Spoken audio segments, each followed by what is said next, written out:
Dear guests, we are happy to welcome you at Ukrainian Pavilion, and we ask you to take your seats because we will start in a minute.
Dear guests, Okay, let's start. Okay.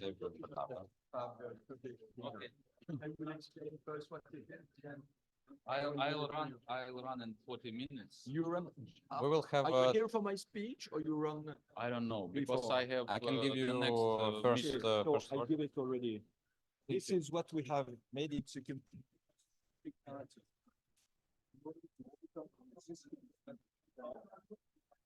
So all the economic imperative, the economic imperative, can be more broader. So it's interesting to convince the people of that. I promise that I will. Are you staying or you're? I'll stay. I'll stay.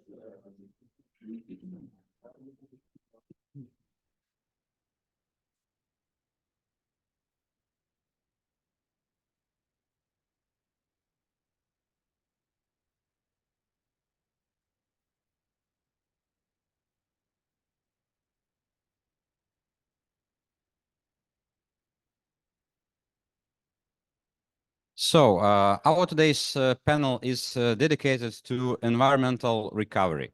And we all hear that Ukrainian recovery will be green, Ukraine will build back better, and it's kind of self-explanatory. But the question is, can it be more practical? Can it be split into work packages? Is there some sort of a checkbox that we can tick in this recovery? And today we have a very good composition of speakers and panelists to cover this subject. My name is Kirill Krivolap. I am volunteering advisor to the Prime Minister of Ukraine and head of Research Center for Economic Recovery. And today's event will be split into two parts. First, we will have speeches from two ministers, Minister of Environment of Ukraine and Bulgaria, and then we will switch to panel discussion, and we'll have approximately up to maybe 40 minutes to have a short discussion about environmental recovery just because of the time frame. So for the keynote speech, I welcome Ruslan Strelets, Minister of Environmental Protection and Natural Resources of Ukraine.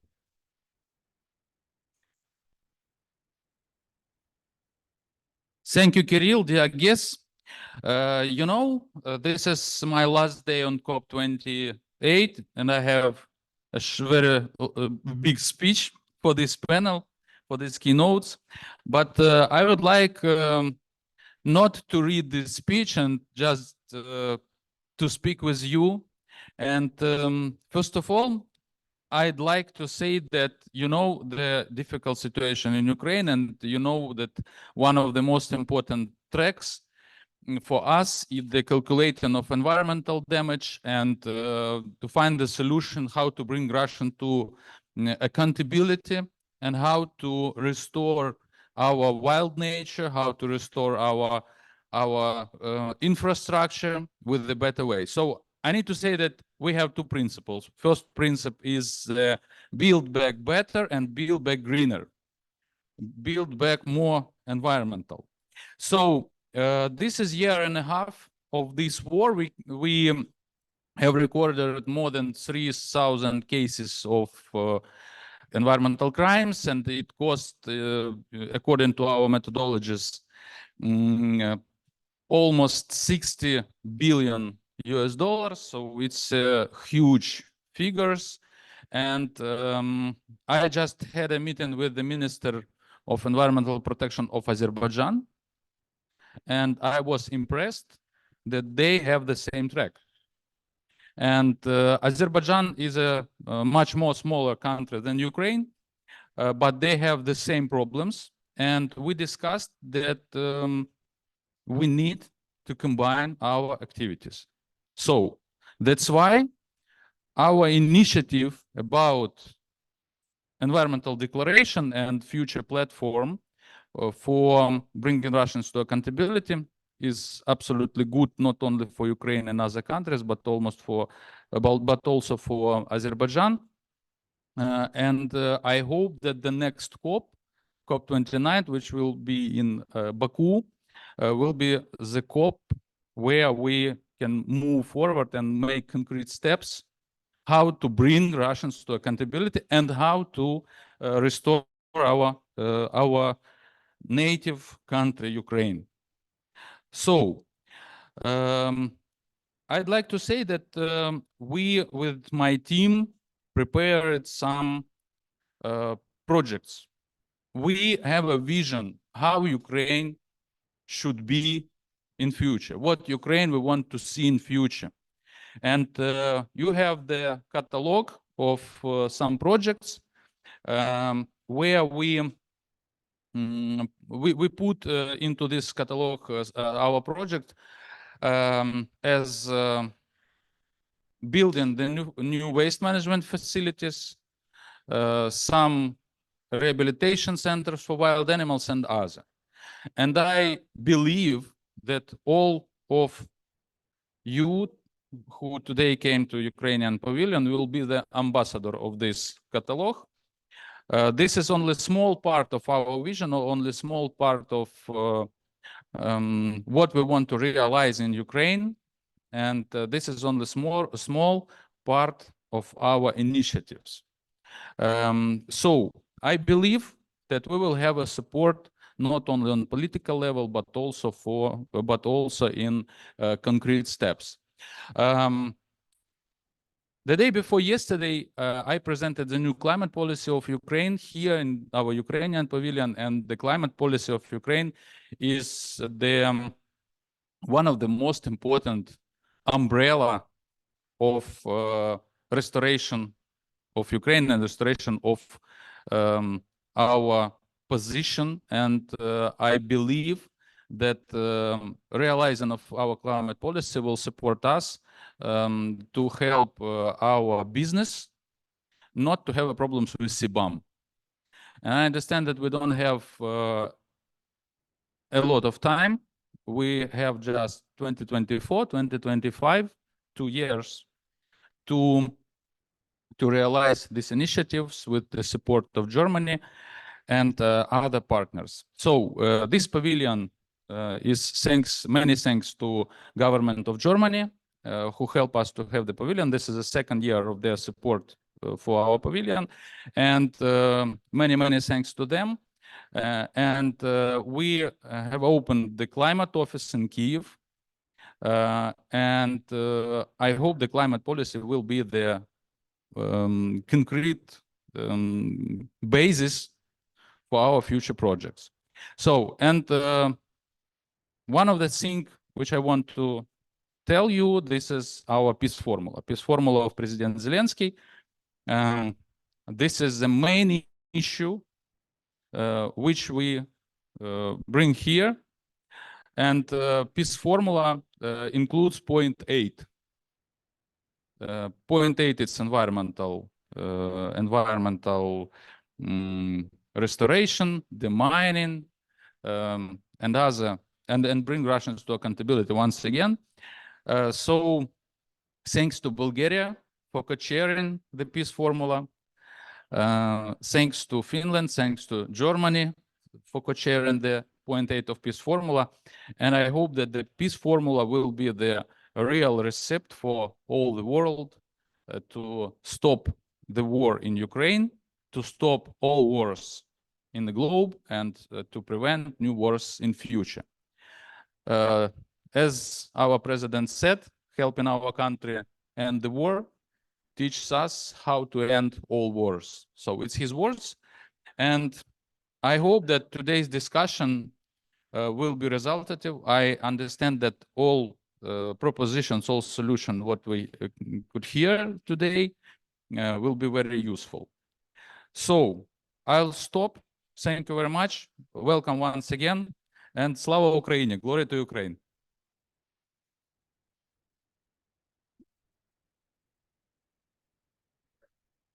For the second keynote speech, we invite a huge friend of Ukraine, Minister of Environment and Water Resources. Sorry, I'll repeat for the stream. So thank you, Mr. Minister, for your speech. For the second keynote speech, we invite a huge friend of Ukraine, Minister of Environment and Water Resources of Bulgaria, Yulian Popov. The floor is yours.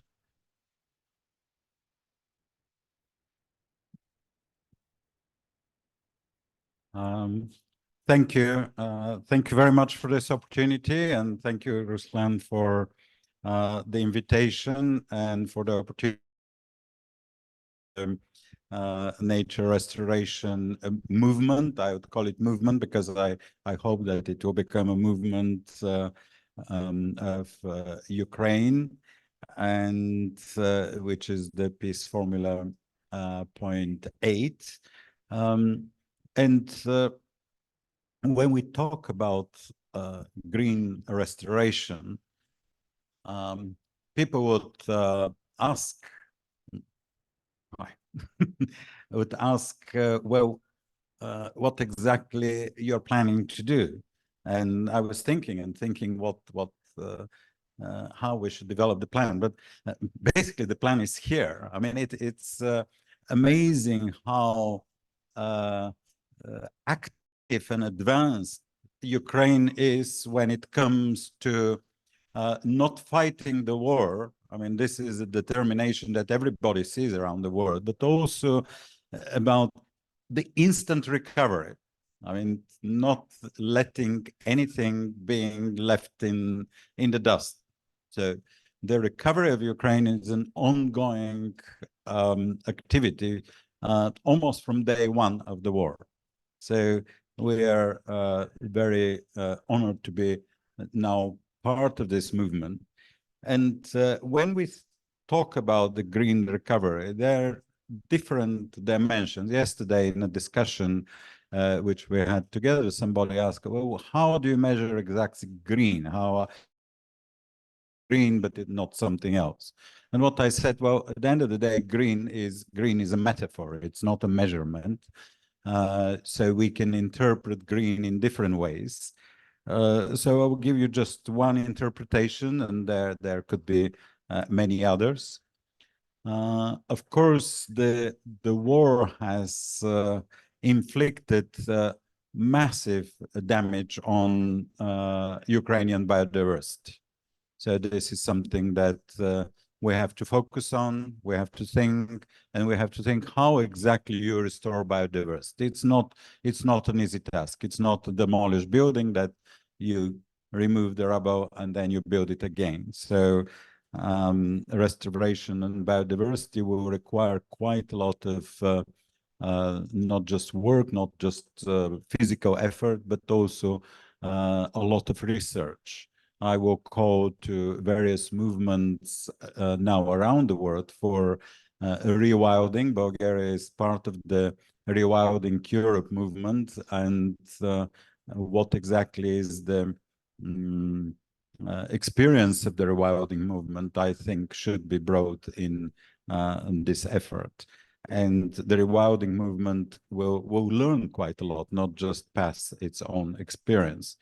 But of course, we have to do quite a lot more than that.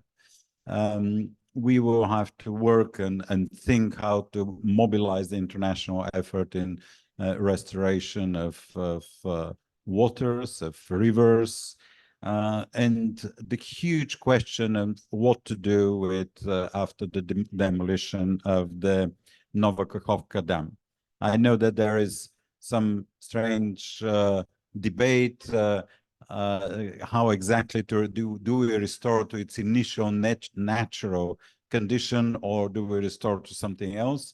I mean, the fact is that Nova Kakhovka Dam was a huge body of water, and over the 60 years of its existence, it's created a very stable new natural environment. So we have to think about this natural environment that was destroyed, not some sort of a ancient idea of what this natural environment is. But obviously there will be a lot of discussions, a lot of debates, how exactly you do that. We have, of course, the demining. Ruslan often says that Ukraine is now the largest mined area in the world. And this is not just a military equipment, aggressive and very nasty military equipment that is left there, but it has a major impact on the nature, on agriculture, on the ability to use the land in a normal way. And of course, talking about the Nova Kakhovka Dam and the rivers, it is the question of water. Ukraine has a huge variety of water bodies, and also we share the Black Sea. And Black Sea is almost by mistake, I made big headlines yesterday in the Bulgarian media by saying that 90% of the Black Sea is dead. It is dead, but it's a bit lower below the surface. We don't want it dead on the surface, and we will work on that, and we will combine our research capacity and effort to work on the biodiversity of the sea, but also of this very strange and unique, globally unique composition of the Black Sea. So this is an interesting area where we can cooperate, and of course we can cooperate with Moldova and Romania, but we must bring the global interest and engagement in that. And I had earlier a meeting with the executive secretary of the biodiversity COP, and we discussed exactly that. So we somehow started the promotion of the whole case. And then there is the question of energy.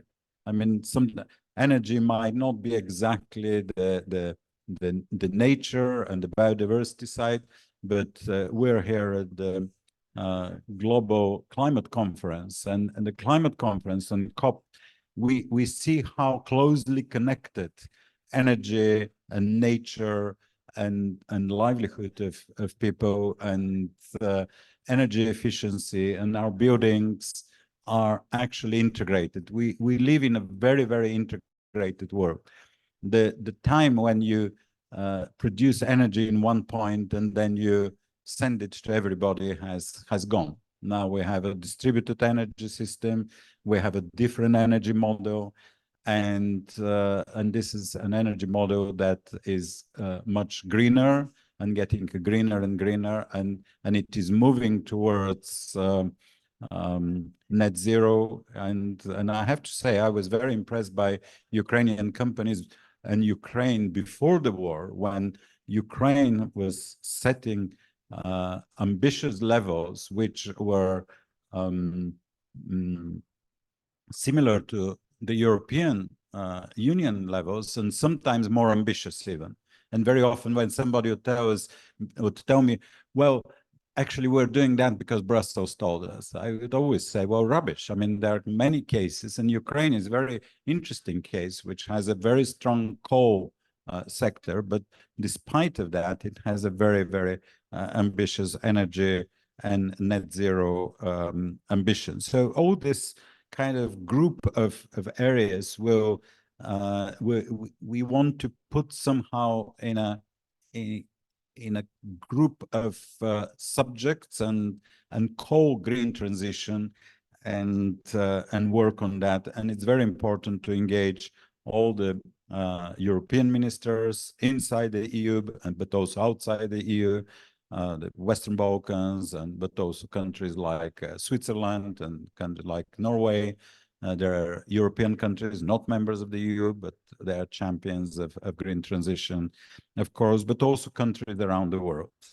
The US and Australia, New Zealand, and many, many other countries that need to see the value of the nature restoration of Ukraine for everybody.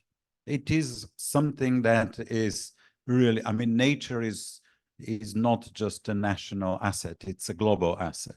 And being at a COP conference, we see that in a very kind of a clear and dramatic and sometimes even tragic way that nature is global, and we can't just nationalize it in our and silo it in our thinking. Well, we can do with other things. Usually we do that with history, and we mess up big time with when we do that. And finally, the final thing, something that I was very impressed when I was recently in Kiev at the conference United for Nature, United for Justice. There is a very important legal movement starting from Ukraine, and this movement, it is about the relationship between conflict and nature and war and nature. It is quite an obvious one. It is now a very calculated and assessed one, thanks to this fantastic. It's not just a mobile app, but it's a whole service of costing the war damage on nature, which everybody can have. Probably everybody here already has on their mobile phones EcoZagroza, which is amazing digital and IT and citizens exercise also. But there is also this legal aspect, and the legal aspect is that we have to develop legislation that tackles war crimes against nature. And this is something that is starting now from Ukraine. I'm not sure whether it started with this conference or I'm sure there was a lot of thinking and discussions before that, but for me, that was the first moment when I saw this movement in full swing, sort of starting a global movement that we do need. The way we have international law for crimes against humanity, genocide, and so on, we have to have proper UN-backed and globally shared legislation for war crimes against nature. It's a very complex area, and on behalf of, I don't know, anybody around the world, which I can represent just as a human being, I'm grateful to Ukraine and would like to thank Ukraine for starting this movement. I mean, in the middle of a war that Ukraine is fighting for its land, to start a movement that will embrace the whole world is really something to be grateful for. So thank you again, and I would like to thank Ruslan especially, and Ukraine for the inspiration, and let's hope that we will go far, far beyond the memorandums of understandings and declarations, and do a very, very real work on the ground. Thank you. Thank you, Minister. Thank you, Bulgaria, for all your support, not only in environmental sphere. Now we're switching to the panel discussion. We have, as I said, very good composition to speak on this issue.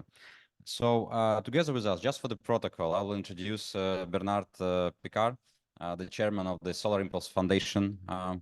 Then Evgenia Kopytsia, representative from academia, ICHEM Berlin and the Oxford Net Zero Project. And Alex Ryabchin, who is actually a COP negotiator for Ukraine since 2015, a real veteran.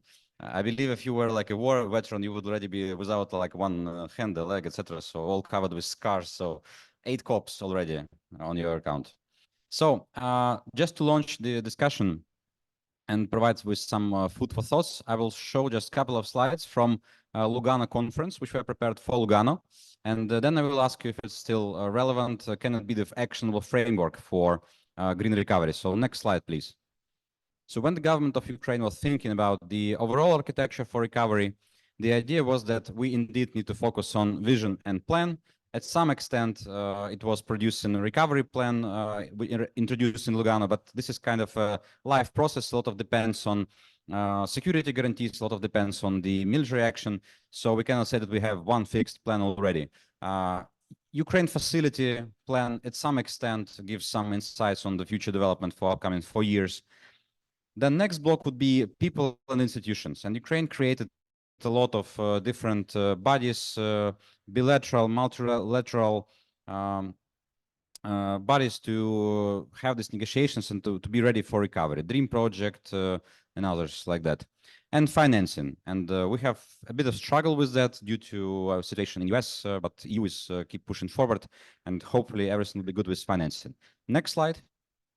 On the other hand, we have quite ambitious goals set by Ukraine to reduce emissions on 65% since 1990 level. We have a clear goal to decarbonize our economy, and we have a clear goal to protect environment. This is what Minister Strilets was speaking about 1 billion trees to be planted, out of which I believe 44% of those trees are already planted. And all this kind of stuff. Then we have our EU integration process as of March 23. Not sure that you see all of you, but we have completed 72% of our association agreement. We're moving forward. So this is our background. And next slide, please. So now we're coming to the framework which was introduced in Lugano, and let's check with our panelists if it's still relevant, because there is a level of government, level of politics, what we should do as a government. Introduce ETS, green taxonomy, reform carbon tax, create climate funds. So this is the usual job which you guys are doing, like ministers and bureaucrats. You come to your office, drink your coffee and start doing this kind of reforms and politics. This is this level. Another level, it is a level of how do we recover our energy sector and how do we build green buildings, green cement, everything which will reduce actually the footprint on Ukrainian recovery, which will have its full footprint. Another block is new green economy. So Ukraine already has chemistry, chemical industry, metallurgy, energy sector, and it can be green. It can be green hydrogen as a byproduct for green chemistry. It can be energy export out of renewables. It can be green metallurgy, because for Ukraine it's a no-brainer, and metal is the material of the future. You can see how much metal is even here. So this is everything new products which is done by the industry. So this is new green economy. And the last block, it's adaptation to climate changes and the protection of the environment. And now the question for you, dear panelists, would be, what can be added here? Can it be even more actionable? What work packages can be there? And I'll probably start just from the way I introduced you guys. So I'll give you the mic. We have half an hour to speak on, so I believe you can stick to like keynote speech and then a round of discussion for that. Okay. Good afternoon to everyone. When I was at the Reconstruction Conference on behalf of the Swiss president in Lugano, we were all hoping that we could start the reconstruction of Ukraine very soon. And obviously, the war hasn't ended yet. And I admire very much all the efforts that are made to prepare this reconstruction. So I've seen some explanations here on the slide that are very clear. The vision is clear. You know what to do. If you ask me what I can add how to do it. How to do it. Because very often the politicians are waiting for the silver bullet. They think there is one thing that can solve it all. It's a new miraculous source of nuclear fusion, or it's whatever, carbon capture. But at the end, we see that the reality is that there are thousands and thousands of small solutions which all grab a bit of CO2, bite a bit of pollution, increase a bit of efficiency. And all of them need to be put into place to really have a result. That's what I've noticed with the work of the Solar Impulse Foundation since 7 years now, identifying solutions around the world that would solve the climate and environmental issues. And when I launched the challenge of identifying more than 1,000 of them, people looked at me and said, are you crazy or what? You can never find so many solutions. And now we are at 1,600 solutions, and I honestly believe that we have only a small part of what really exists in the world. It shows two things. It shows that the creativity of the innovators has no limit. You have solutions already today for everything. In the sector of water, in the sector of energy, construction, industry, mobility, agriculture, waste management, circular economy. You have all this. Now the question is it going to be extremely expensive to use these solutions or not? And my goal was to show that these solutions that already exist are economically profitable. And this is one of the criteria of the label that we have established, the Solar Impulse Efficient Solution label. If it is not economically profitable to produce and to use these solutions, they are not included in this portfolio, to be really clear. And this allows us now to change completely the narrative. We are not in a situation anymore in the year 2023 where we have to make a lot of efforts to protect the environment, where we have to pay a lot of money to decarbonize, where we have to make a lot of sacrifice to have a better quality of life. No. Today we can change the narrative and explain that the main thing we have to do is to modernize. Modernize. And why modernize? Because the world of today is wasting tremendous amounts of energy. 3/4 of the energy produced is wasted. 30% of the food, which is also energy to produce, transport the food. Big part of water, which is energy to purify or desalinate water. The waste are wasted. We don't understand it's a resource. So we have to start producing more again of the same instead of reusing, upcycling, recycling, and going into circular economy. So our world is the world of the past. So in the Western world, we think, oh, it's quite difficult. We have to replace everything. In the developing countries, people can think, wow, we can start from scratch. But then you need the finance and go directly to renewable energies for the one who have not access to electricity and so on. Ukraine is in a very special position because it is a developed country that has been damaged, and we have to reconstruct. But this is the opportunity to reconstruct in a modern way. And the modern way, it's not just nice, beautiful things. It's also energy efficient buildings. It's energy efficient infrastructures. It's energy efficient agriculture, industries, new processes. Of course, new type of lighting systems with LED, heating system with heat pumps, new ways to have demolition waste being recycled into the concrete. have new ways to reduce the armatures with the iron in the concrete in order to use less concrete and reduce the impact on the environment and reduce the money it costs. All these type of solutions, they exist. So if we modernize, we become more efficient. The logical consequence of modernization will be decarbonization. But if we aim at decarbonization at first, we'll think we'll make a sacrifice. No, we modernize, we're more efficient, we solve the imperative of the economy to stop wasting money everywhere with the inefficiency, and we have a modern and more efficient and qualitative economy and industry. This is what we are ready to do at the Solar Impulse Foundation.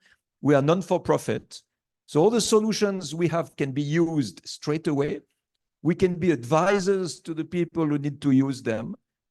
And if something is missing, we can make a call to solutions to all our network and say, okay, Ukraine needs one solution that we don't have identified yet.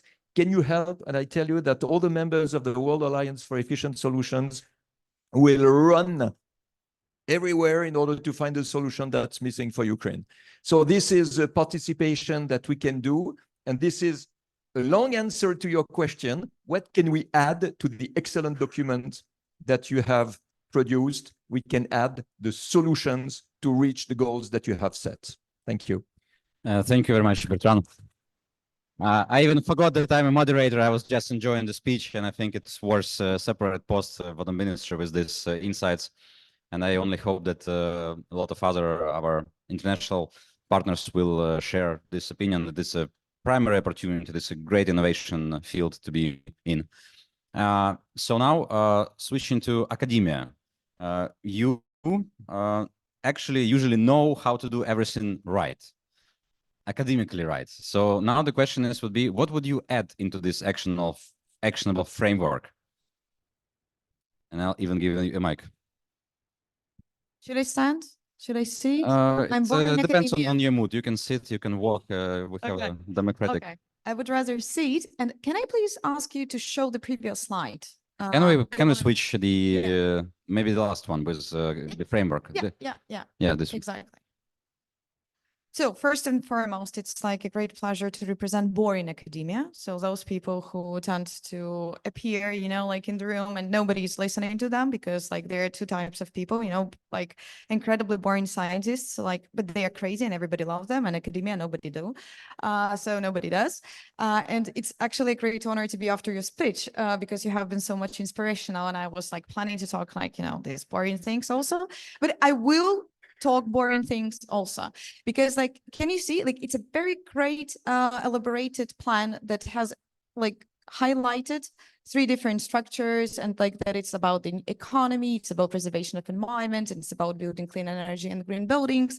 But what I would really love to, and thank you, Mr. Popov, for highlighting in this, it's the interconnectedness of the nature of the sectors of energy, climate, and environment. So this is what academia has been shouting out for a pretty long time. We can't isolate any policy from the others areas. So we can't be talking about environmental protection without keeping in mind how important the energy transition is. We can't address the points of the ambitious climate actions while not thinking about the environmental protection. From the terms of environmental policy, it's incredibly important for Ukraine, the environmental policy that is aimed at the green reconstruction, that it already includes all of these areas under the big umbrella.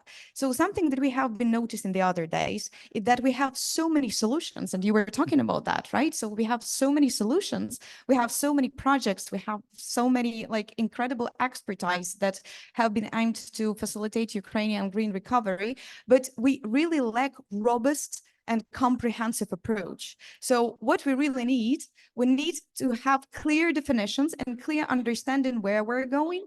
And all of these should be covered by the single umbrella of understanding what green is and the great and clear definitions of the of where we're going. We're definitely going to building back better. And here I would be referring to you talking a lot what green recovery is and green reconstruction is.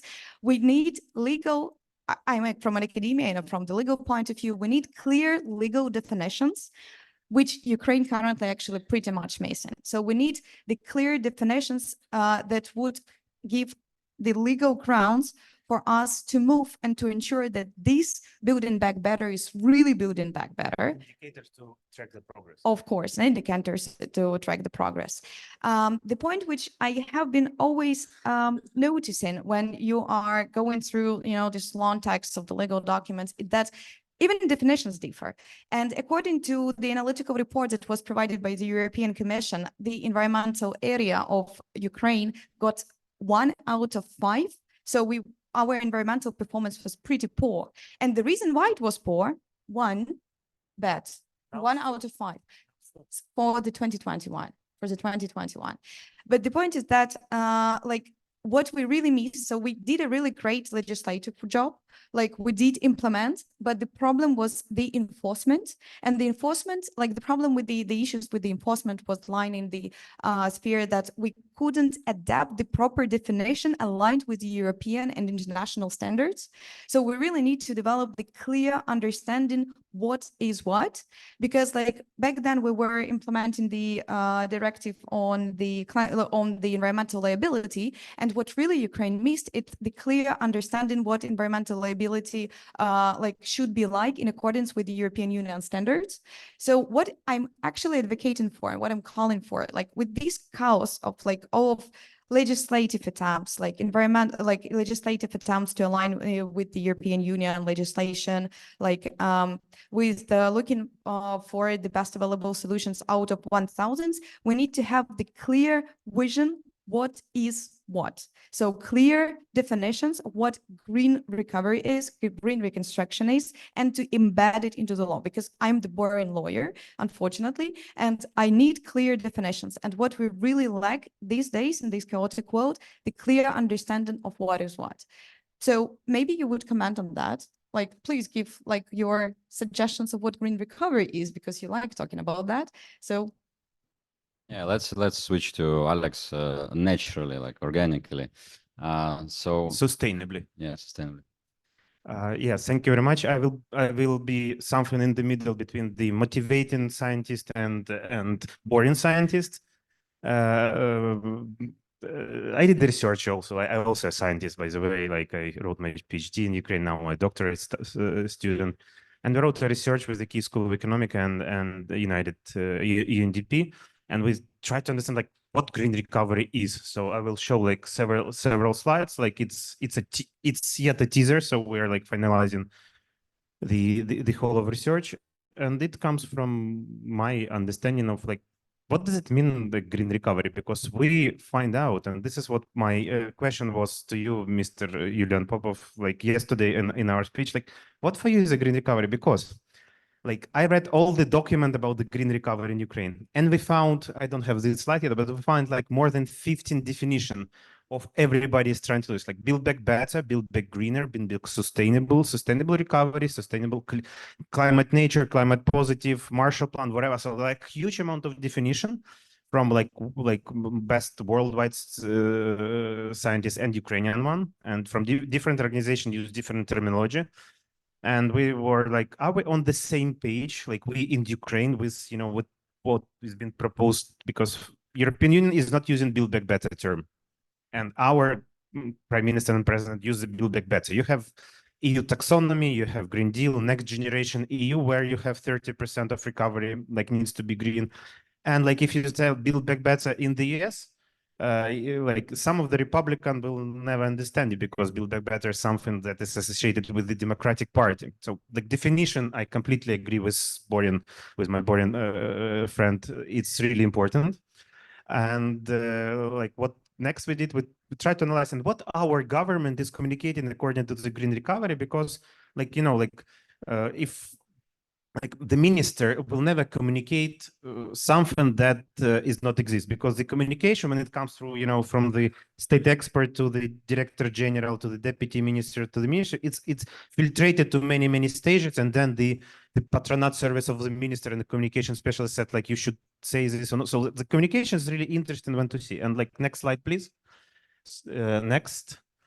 So we ordered in a survey. So we tried to understand what the government is communicating. So 5 key actors from the government and the president is communicating exactly before the Lugana until till September. Next slide, please. So basically, we decided to understand how much recovery or reconstruction has been communicated by different actors. And we see the clear champion is our Prime Minister, Denis Shmyhal.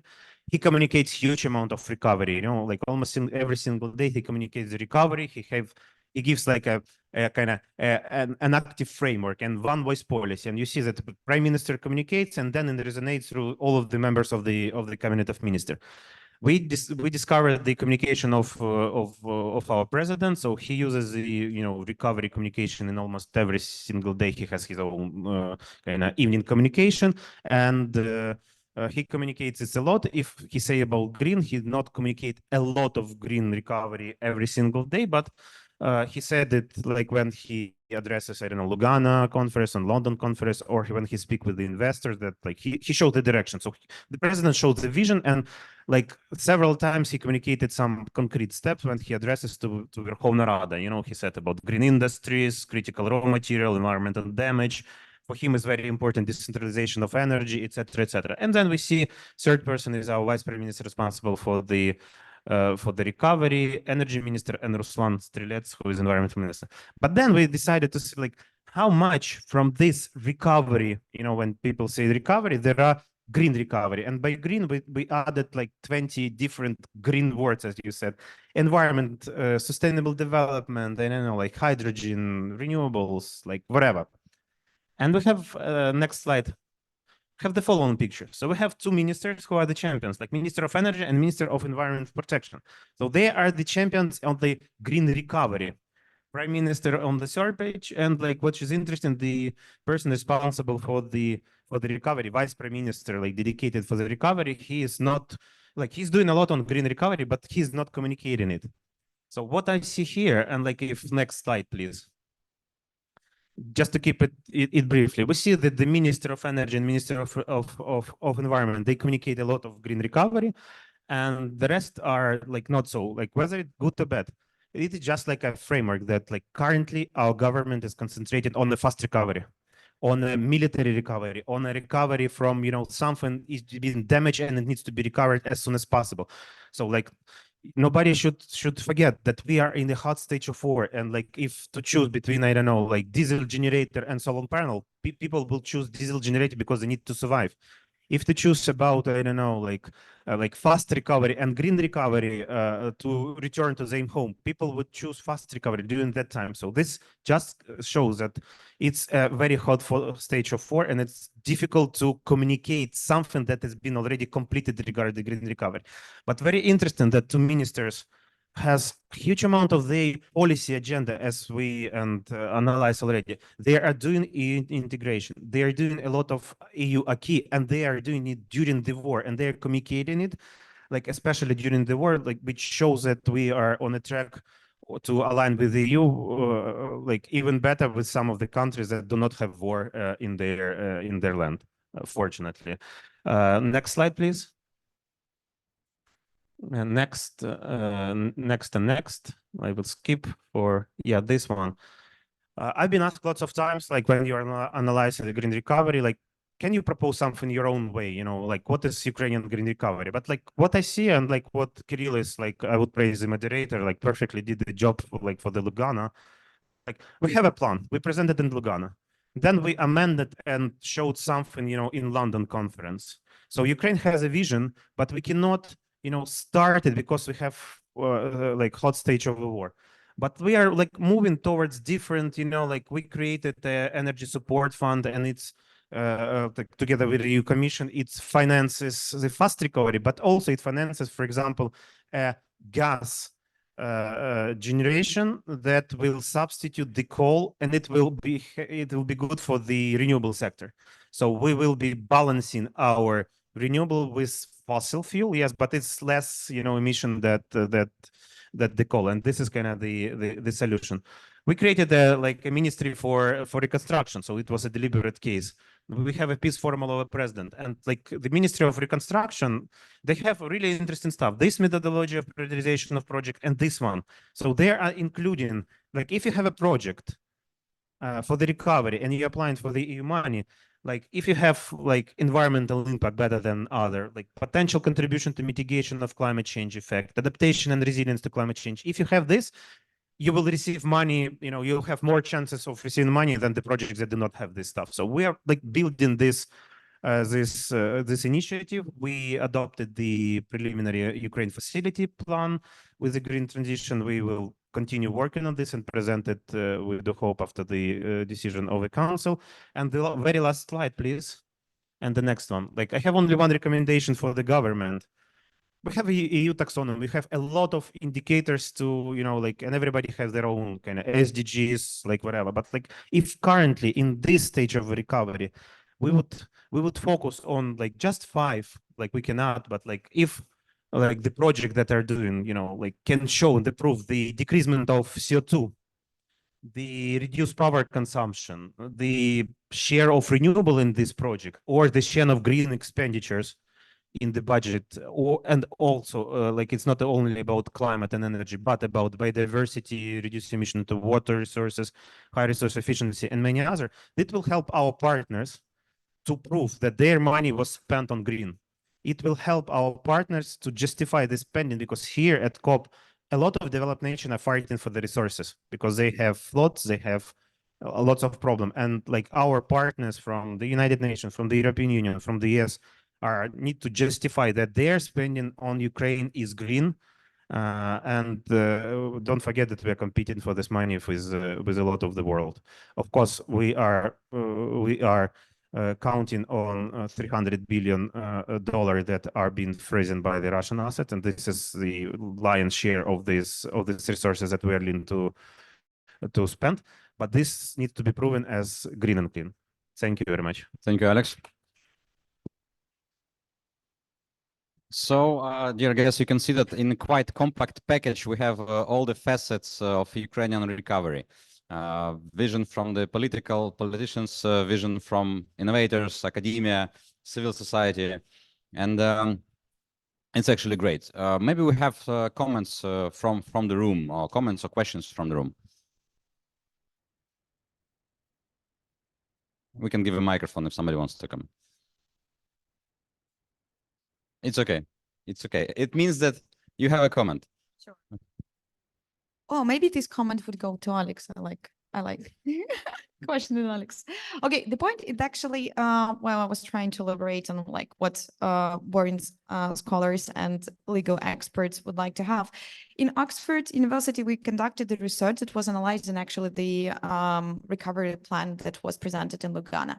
And according to one, yeah, I do know that it was pretty good. And we did use the Oxford Observatory indicators like that were used to analyze how green, dirty, or neutral our policies were. So according to the analysis, well, we called this a green recovery, right? So like the whole idea of the Lugana conference was to ensure our partners that we will rebuild, that we will build back better in green. But according to that, it was like that 30% only of our policies were dirty, a little bit less were neutral, and like there were very small percentage that were really green. So green, right? Okay, it's just like, yeah, numbers. I'm a legal lawyer. It was not that my part. So the question is actually like how by your recommendations which you provided, in what way we can make it legally binding afterwards for Ukraine to be sure that if we have these indicators embedded in law, is it possible? Yeah, it's easy to answer this question. So like in the European Union, they have the resilience plan. So every single nation like which willing to have the COVID money needs to justify that 30% of this money will go on green. 30% digital, and the rest is the rest. So this is like obligatory, and we have the same in our recovery Ukraine facility, so which will be, subordinate to the European Commission. And for us, we have these green indicators, and one of my recommendation also, to stick to this 30% of green, but like just to understand, like now we are in a fast move, like it's not right now, it will be after the end of the war. Like, yes, we can show some green in these spheres that we are doing, and we need to go for the, close to net zero building. While we have the capex from the EU, we will join in the EU, so we need to show as soon as possible these indicators. But like it, the whole situation will be expanded and more right after our victory. Thank you, Alex. So from what I heard today from these discussions, it's clear that Ukraine has quite a green vision for its recovery. Our top politicians speak on that and have it in their agenda on very practical basis. We have even working methodology, as you said, in our day-to-day life of our ministries. They have a green methodology in that. And no matter how intense the war goes, we can work on this level of politics and introduce ETS, introduce climate law, introduce all the necessary reforms in climate finances. So it looks like we're doing fine, and we're doing quite well in this green recovery, and we'll be ready to push when the moment will come and more security guarantees will be present. I thank you all for being here with us. Thank you to our panelists. Thank you to our keynote speakers. This event is over. Have a great day. And thank you for the moderation.